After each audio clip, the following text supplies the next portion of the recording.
Hello friends, आपका स्वागत है। तो आज हम देख रहे हैं रोमन न्यूमरल्स। रोमन न्यूमरल्स हम जितना सोचते हैं कि डिफ़िकल्ट है, लेकिन बहुत ही इजी है। आप यह हमारा वीडियो आखिरी तक देखिए, आपको रोमन नंबर लिखना और समझना पढ़ना बहुत ही इजी जाएगा। तो रोमन नंबर न्यूमरल्स के कुछ रूल्स होते हैं, rules for writing Roman numerals.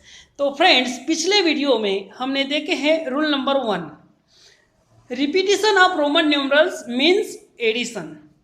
कोई भी रोमन न्यूमरल्स का रिपीटिशन होता है, इसका मतलब वो क्या है, उसका एडिशन।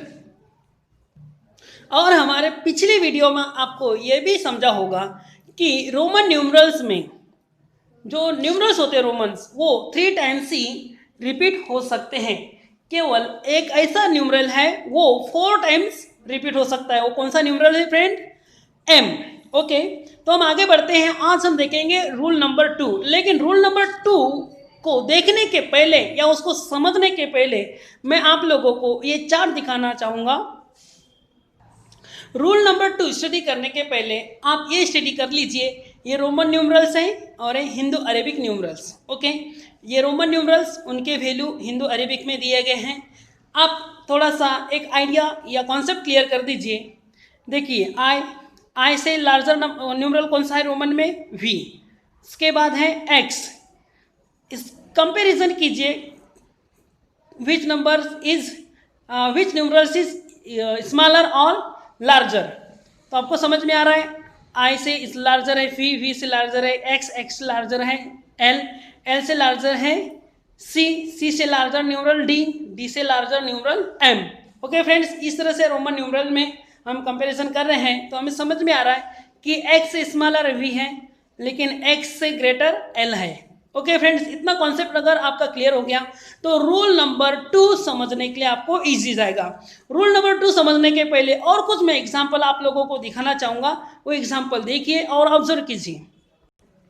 ये रोमन न्यूमरल आप ऑब्जर्व कीजिए, वी एंड आई न्यूमरल, ये रोमन न्यूमरल से वी एंड आई, वी आई। आप थोड़ा गेसिंग कीजिए, वी आई में जो रोमन न्यूमरल लिखा गया है हिंदू अरेबिक में, ये मैं आपको बताऊंगा आगे क्या है। लेकिन ऑब्जर्व कीजिए तो सबसे पहले क्या है? वी, ध्यान आई, वी ग्रेटर है, ध्यान आई स्मॉलर है, वी से स्मॉलर है। सेकंड एग्जांपल देखिए, एक्स आई, ये रोमन न्यूमरल्स आए हैं, एक्स ग्रेटर है, उसके बाद आई स्मॉलर है एक्स से, राइट। देन थर्ड एग्जांपल देखिए, एल एंड एक्स। एल का वैल्यू इंडो अरेबिक में देखिए आप 50 और एक्स का वैल्यू है 10। आपको इसे समझ में आ जाएगा कि एल ग्रेटर है और एक्स स्मॉलर है। ये 3 एग्जांपल आप देख रहे हैं। तो सबसे पहले रोमन न्यूमरल्स जो आए हैं इस न्यूमरल में, तो ग्रेटर न्यूमरल पहले है। पहले कौन सा न्यूमरल है? लार्जर न्यूमरल या ग्रेटर न्यूमरल, उसके बाद स्मॉलर न्यूमरल है। तो आइए, ऐसे अगर न्यूमरल यदि रोमन न्यूमरल लिखे हैं जिसमें सबसे पहले ग्रेटर न्यूमरल है या लार्जर न्यूमरल है, उसके बाद स्मॉलर न्यूमरल आ रहा है, तो इसको हम कैसे रीड करेंगे या हिंदू अरेबिक में उसका वैल्यू कैसे ऐड करते हैं, कैसे हम समझेंगे? आइए हम इस रूल नंबर 2 को पढ़ते हैं और आगे बढ़ते हैं। रोमन न्यूमरल्स में रूल 2 कहता है, a smaller numeral written after a larger numeral is always added to the larger numeral। कोई भी अगर स्मॉलर या छोटा न्यूमरल या छोटी संख्या रोमन न्यूमरल में after a larger numeral, after के बाद, एक लार्जर न्यूमरल के बाद अगर कोई स्मॉलर न्यूमरल लिखा जाए तो रोमन न्यूमरल में क्या होता है? It is always added to the larger numeral. पहले लार्जर न्यूमरल लिखा हुआ है, उसके बाद स्मॉलर न्यूमरल लिखा हुआ है, तो लार्जर न्यूमरल में उस स्मॉलर न्यूमरल को हमेशा ऐड किया जाता है, एडिशन किया जाता है। आइए कुछ एग्जांपल के द्वारा हम समझेंगे। एग्जांपल 1, अब यहां देखिए, एल एंड एक्स। एल का वैल्यू क्या है फ्रेंड्स? 50 एंड एक्स का वैल्यू क्या है? 10। अब न्यूमरल देखिए, एल ग्रेटर है, उसके बाद एक्स स्मॉलर है। ओके, रूल क्या बोलता है? Greater after larger numeral, after larger numeral के बाद क्या है? स्मॉलर न्यूमरल लिखा हुआ है, तो हमेशा उसका एडिशन किया जाता है। तो सबसे पहले यहाँ आपको लार्जर न्यूमरल का वैल्यू लिखना है हिंदू अरेबिक में 50, उसके बाद स्मॉलर न्यूमरल का वैल्यू लिखना है 10, 50 + 10 60। तो LX जो रोमन न्यूमरल में लिखा उसका वैल्यू क्या है 60। ओके फ्रेंड्स, इस तरह से हिंदू अरेबिक में इसका वैल्यू होगा 60 और LX लिखा रहा तो हमें क्या समझना है वो है 60। ओके फ्रेंड्स, ये आपको रूल नंबर 2 समझ में आ गया। इस तरह से हम कोई भी स्मॉलर न्यूमरल ग्रेटर न्यूमरल या लार्जर न्यूमरल के बाद लिखा है तो उसमें एडिशन किया जाता है। एग्जाम्पल 2, यहाँ देखिए रोमन न्यूमरल लिखा है VII। V का वैल्यू है हिंदू अरेबिक में 5 एंड I 1 1। ओके, तो 5 + 1 + 1 = 7।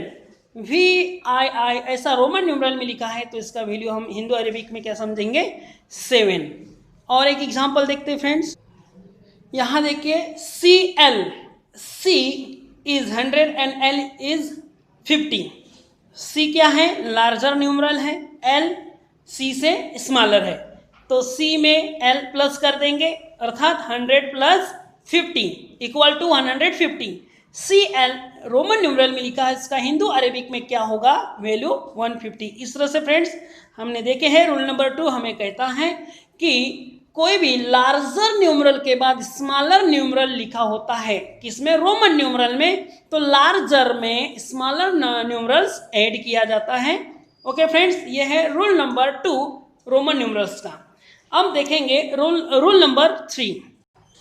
तो फ्रेंड्स रूल नंबर 3 हमें समझने के पहले एक बार फिर से रोमन न्यूमरल्स और हिंदू अरेबिक न्यूमरल्स के चार्ट को स्टडी कर लेते हैं। आपको फिर से मैं यहाँ कहूँगा कि कंपैरिजन कीजिए। I स्मॉलर है V से, राइट, इसके आप हिंदू अरेबिक में वैल्यू देख सकते हैं, कौन स्मॉलर है कौन ग्रेटर है, आपको ये समझ में आ रहा है कौन सा सिंबल स्मॉलर है एंड ग्रेटर है। ओके, जैसे I का वैल्यू 1, V सिंबल का वैल्यू क्या है हिंदू अरेबिक में 5। इस तरह से आप देख सकते हैं जैसे D 500, M 1000। अब ये एग्जाम्पल देखिए XL, ये आप ऑब्जर्व कीजिए इसमें क्या समझ में आ रहा है आपको। यहाँ रोमन न्यूमरल के सिंबल लिखे हैं X और L साथ में लिखे हुए। X आप देखिए वैल्यू कितना है इसका हिंदू अरेबिक में 10, L का वैल्यू कितना है 50। क्या समझ में आ रहा है फ्रेंड्स, यहाँ XL में सबसे पहले स्मॉलर न्यूमरल लिखा है, राइट, X, उसके बाद X से ग्रेटर न्यूमरल लिखा हुआ है L, ये सिंबल दिया है, ये समझ में आ रहा है आपको। X स्मॉलर है L सिंबल से।